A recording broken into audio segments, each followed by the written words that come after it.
Gumbeaux Fam. I hope this message finds you well. This episode finds you in good spirits. And if it doesn't, hopefully you feel better after you hear the message at hand. From the title, you already know, 1st of September ish, around the time you get this episode, we're at the beginning of a new month. Why not start it off with a PaRANT? From those that are here, new to the Gumbeaux Fam, welcome. Welcome to the family. Um, the history behind gumbo is that everything works if it tastes good, if it feels good. It is a definite ingredient to our gumbo. It's going to work. What we don't like, ingredients that just don't fall in line. You know what I mean? I wouldn't put anything that I could boil in a gumbo. For those that like eggs in a gumbo or corn or something like that, we don't do that here. Things that work together, right, for the good of the gumbo. All of that to get off track and get back on the PaRANT of this evening. If you're new to this kind of series, PaRANTs come and go. They are sprinkled in the gumbo of the 60 some odd episodes we do have. You might see it labeled PaRANT. The history behind PaRANT is started back in 2020, honestly, where we were shut in and we had the obligation of raising our kids. I'm going to just put it just like that. It was the obligation of educating your children, what we lean heavily on our educators for. And I just have to say shout out to every single educator. If you're in some education capacity, that's if you're a master's level or teacher, principal, staff member, para, aide, it doesn't matter. Admin, from higher to the whatever level, right? You are needed. I mean, I think it showed us back then how much you were needed, and it's still remnants of that now. I could never be an educator. As much as I pride myself on being able to train adults are hard. Training children is harder. And especially within concepts you don't understand too, and then you if you just prideful and egotistical to the point where you don't want to admit you don't know, you tend to again teach your children those habits. Parent started from that very nuanced conversation, that very complex conversation that back then we had to feel exactly what our educators felt, the frustration of trying to teach children that at times just did not want to learn, unmotivated, distracted, what have you. We were able to see firsthand what those educators were dealing with our own children. Maybe some things we didn't want to admit, but PaRANT started there. PaRANT is a play on words, parents that are ranting. Um, it's not something I've coined. It is something I've embraced. I think it has been used throughout, but I do take it upon myself to take these moments to rant as a parent and to educate at the same time. Educate in my knowledge is secondhand, right? It is, you can use it as just wisdom, or through experience you could take it on as, you know what, she said that this would probably happen, or this occurred to her, maybe I'll take this with a grain of salt. It was a great listen, or it was something I can actually apply to my current age of my children. Thanks for your transparency. Whatever this fits for you, just take it, listen. Thank you for giving me the opportunity to just share, and let's get started. I decided to do a play on words as well as with the PaRANT, is to play on the acronym IEP. Um, it kind of make me feel like I turn into Webby real quick. IEND, but the IEP at this point, for those that do not know what an individualized education plan is, definitely do your Googles. If you want to delve and deeper dive in there, on every Gumbo episode, there is a button that says "Tell us what you think," or check in with the Gumbo. There's a button that you can interact with. You can literally get to a Gumbo email immediately. We get the messages immediately. So if you are encouraged by the episode and or have some topics that you want us to delve into, maybe some guests, pop that in there. Interact with that little button. That little button's there for you to click. So tell us what you're thinking about the show. IEP Stands for Individualized Education Plan, but I'm going to take this moment to say that I'm going to IEP. I'm going to educate. I educate people or I elevate people. And through this experience, I'm going to tell you about my beginning. I'm going to tell you about my likes and dislikes. I'm going to tell you what my connection is, of course, with the IEPs, like why am I even talking about it, and then lessons learned when it comes to it. So IEP, my introduction to what an IEP is from my eldest son. My hope is I do this episode in a tasteful way, because what I don't want to do is make him feel othered in a sense, or make him feel like, man, mama, you put me on your podcast, but you ain't put me on your podcast, right? My eldest son um, was diagnosed with epilepsy at 8 months old. He began having seizures when he was a teeny 8-month-old baby. And from the seizures, as you can imagine, some downstream impacts, some pretty much just things happen. For those that are in the medical field kind of know that. For parents that just kind of know, hey, if you're sick and you're sick for some time, in some way, shape, or form, I don't like to use the word sick, but in some way, shape, or form, you experience something traumatic. Epilepsy is that. Your body goes into a complete state of shock. Your brain waves are interrupted for sometimes extended periods of time, and he did experience over, seizures that were well over 30 minutes when he was that young. So from there, we get a lot of, I would say, exceptionalities that have taken place, right? As he developed, although bright and a beautiful soul and gentle giant and great at what we feel like he was doing fine, we thought he would grow out of these seizures that were once diagnosed as febrile seizures, which was just, when he had a high spike fever, they would occur. But then it turned into focal seizures, where he was having them longer term, more frequently, and had to be medicated for them. Okay? Where that introduced us to is at school age. Between the ages of 1 and 3, even preschool age, he had to receive some support with speech and had to receive some support with occupational therapy. So fine motor skills didn't really come easy to him. Speech was, somewhat delayed because of the seizures. And he qualified for services under this other medical group, right? Other medical condition because of the seizures. Now, with the IEP, wherever you're living, there are different state regulations for the education program, whether it's 504, whether it's called something different in your state and not called IEP. You fall, of course, going through some sort of testing and some sort of regulation that they might have. You have to fall within some type of approval to receive this type of service in the school. He did.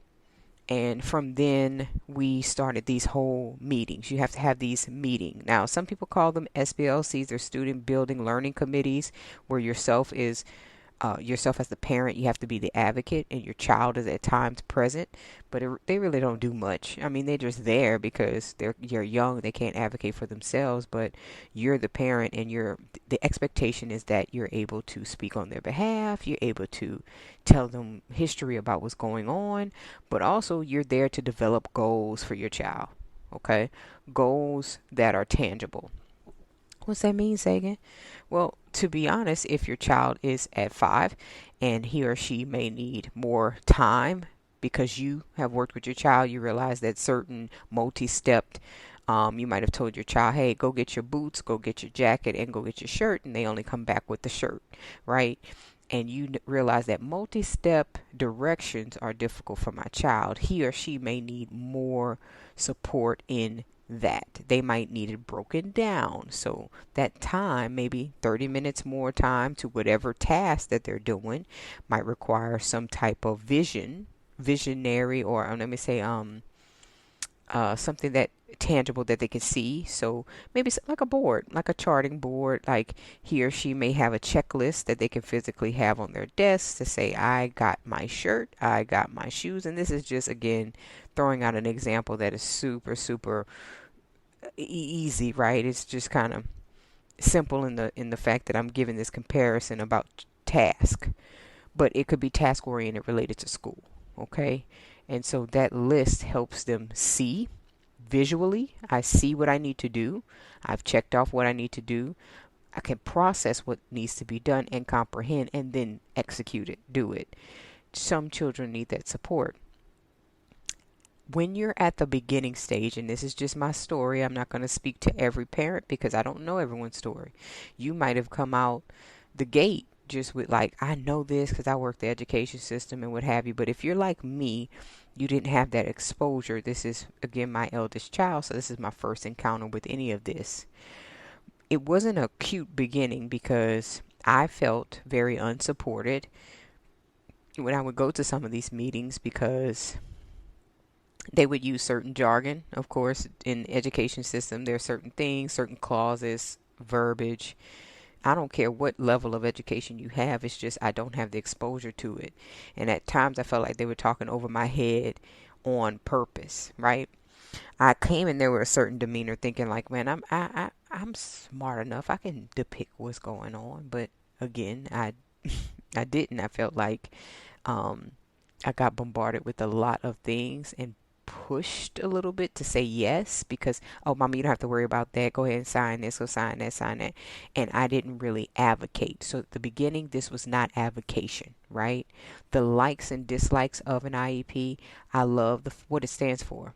It's supposed to level the playing field, right, for your child. It's supposed to be equitable. That's another E intangible, right, that you can put in there. It's supposed to have equity for your child. There should be a way in which education bends for them and they're not bending for everything else. State testing, there could be an impact there to where there's some level of support, but keep in mind there's not a whole lot they can do to support your child through state testing. So these standardized tests like LEAP for Louisiana, or for your state you might have something else. In some particular school systems don't even require standardized testing, but at a certain level they're supposed to be performing, right? And we're not going to get into that, but I can take you down a performative education track, right? That this just feels like we're stuck in this cycle of what we have to do and where we measure up, especially when it comes to school. And I think I've said this before on an episode called Numbers Do Lie. Um, the other thing, as far as the likes, what I like about an IEP, the fact that it is equitable, but it forces the school to respond in a way that is I'm gonna say this just the way I feel it. They treat your child with some sense of humanity. They give them some type of grace. And what do I mean by that? Behaviorally, Kai struggled um, at times with understanding kind of socially, and still does socially, what's appropriate, what's inappropriate to say, how to interact. He's kind of socially awkward. And at times we just have to kind of break things all the way down, just like, nah, this is not, when people do this, you do that. And when this happens, this is what that means. And so having to break stuff down like for him, the school at times, because of they're mostly inundated with a lot of other students. That's why I said shout out to educators. A lot of students in one class. It's a lot of requirements for just curriculum wise and teaching and expectations that they don't really have the quote time. An IEP forces them to make the time because you're literally legally and governmentally funded. You have to, right? Contractually bound to do so because you get money. And for those that are listening, your schools get money for your child if you receive any type of services to this extent. So just hear me out. You are very much a part of the larger equation when it comes to speak up, when you have questions and what have you. It's a partnership.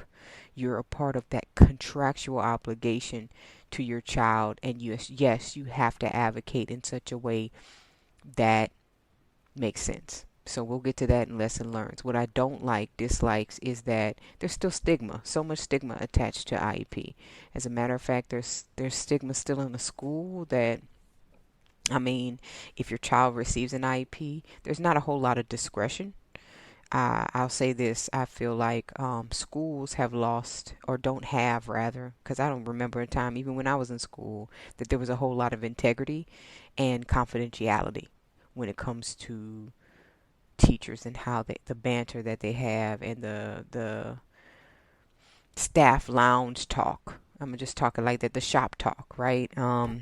That we have this casualty to speak about another student in front of another teacher in the midst of another blah blah blah. It don't matter. And their parents, you could talk about a student just like they're just somebody on the street, or you could talk about the situation. You can use names.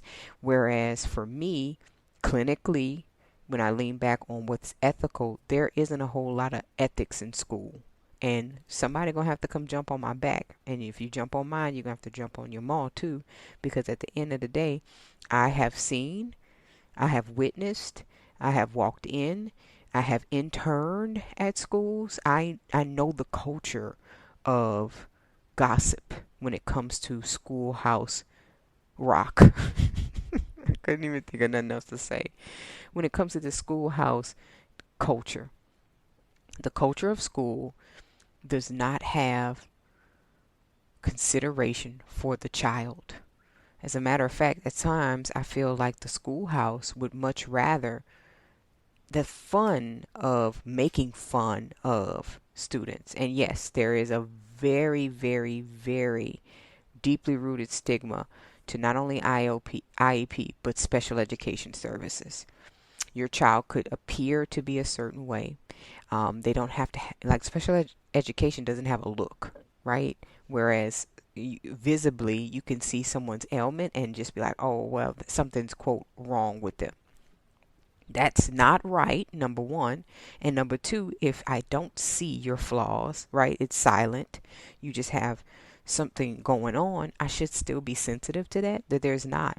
As a matter of fact, as soon as someone discovers that, oh my goodness, someone's receiving IEP service, they treat the child differently. It's not always positive. Let's just call it what it is. As a matter of fact, I have witnessed, even recent as of this year, just, I don't know, people get a rise out of making fun of children that are in special education services, even those that are very, very tormented in their exceptionality. Like, physically they have issues with them, and for some reason grown people think it's funny. Like, that's not cute to me. It's never been cute to me. um I could think back, I'm not trying to be a prude here, but I could think back to being like high school, middle age, and of course being a part of that whole like make fun, you know what I mean? And it was, I knew it was wrong then. You know what I'm saying? So at this stage of my life, I know that that's a strong dislike of mine, but I will strongly advocate against. And my hope is to, I don't work in the school system, but I feel like there needs to be a strong, deep line in the sand when it comes to what you can and can't discuss about a child. They don't even use aliases, y'all, when they discuss your children to someone else, and that bothers me because some educators have a sense of decorum and others do not. And partially it's because of, again, pay. Let's go down to that. And then it trickles down to, you get what you pay for, right? The quality of teacher that you have. Those that have been teaching for 25, 30 years might not be there any longer, y'all. So the culture of school has changed. A lot of you all are seeing this on social media where teachers, they don't look the same as they did back in the day. They don't dress the same. Our students are different. The attitude about school and towards education is completely lowered. I just feel like either that or it's been just amplified on social media, and I just can't. I think that's going to stand as a strong, strong dislike, right? I just don't like it. And of course I can speak to the fact that I just don't like other students that literally learn that behavior from the way in which teachers approach this. Okay, you receive these type of services, this is it, something wrong with you, you're going to have to do this, and we're going to pinpoint you when you have to be pulled out, and da da da. I can remember, I mean, For instance, like when we were in school and they had people that received what we called resources. They call it today enrichment. Students get pulled out of class for extra minutes. We knew who was in quote resources, right? And you would pick on them, but like, girl, boy, why? I'm talking to me. Why? Why would you pick they needed that support? Grown up saying now it's like, dummy. You know what I'm saying? You were dumb then, and God hopefully will forgive you for everything that you've ever done or said or da da da. I don't think I was to the point of being cruel. It was just a lack of knowing. And of course, you're trying to fit in, trying to be rude to whatever because you see others, you know? The culture, as you can hear me say it, the culture probably hasn't changed from when I was in school to what it is now. It's just as a parent, right? My parent is that on the other side, I see the damage that does, and I also don't I advocate against it. My lessons learned, just to kind of button this up, is to say number one, I've learned a decorum when it comes to special education services, how to speak to it. My child is no different. You gonna respect me. That had to be learned. When I started off in the beginning, just to tie it right down to the end, I used to cry in these meetings, you all, because I couldn't quite find the words to advocate for my son. And I didn't know if it was right or wrong. And I felt very overwhelmed because I'm going to be honest, I felt stupid. I felt going in there asking for certain things. I felt shut down. I wasn't supported by the administration. I felt like they knew more and I knew less. And when I asked, da da da. What I learned now is that it's okay for me not to know nothing. At the baseline knowledge, I still deserve respect. As a matter of fact, I'm going to reach out and get a parent advocate. I've done that. If you all are feeling, and someone else might, one person, I don't care if it's one individual that's gone through this journey or just starting out or maybe in the middle of their journey, if you're going to learn anything, you have rights, your child has rights. Call and get yourself or ask about a parent advocate. And if they don't, there's local community service or local organizations that will supply you one for free. This is a part of it. It's a parent advocate that honestly speaks on behalf of whatever services that you can get. They know the jargon, they know the mode, they're able and willing to do that on their time for your child and you. They write summations for you. They're there to say, what about this? What about that? I have been using a parent advocate for over the past like 6 to 7 years. I will invite her to meetings. She comes with me. She is, call her a pit bull, call her just my guard dog, whatever you want to call it. But when and if and when she's there, meetings are different. Before the 6 and 7 year mark, I had to show up as a different Sagan. I could not be timid. I know you were like, girl, that's a little bit much. You were crying, but I was crying out of frustration. I'm insane in the membrane, y'all. I don't have a whole lot of sense, even though it might sound like it. I was very frustrated, and through frustration, right, when you can't physically lay hands on people, you want to cry, and that's the psychopath that group I fall in. And I was just overwhelmed, all jokes aside, I was overwhelmed with a lot of the information. And so that lesson learned there was just show up with questions.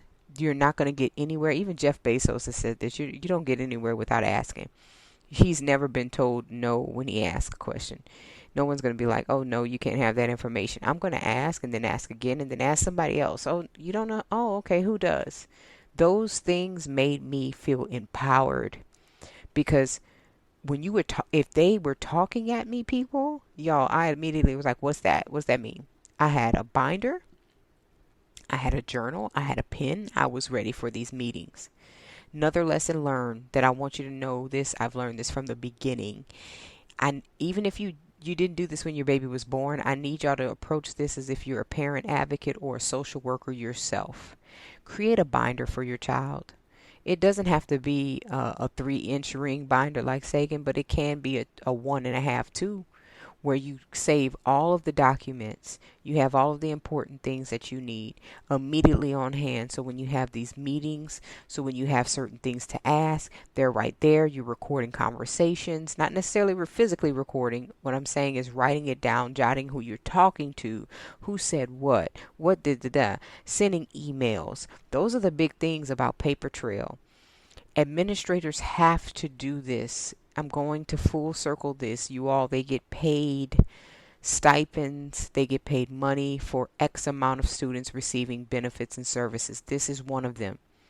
If your child is qualified for this, be empowered.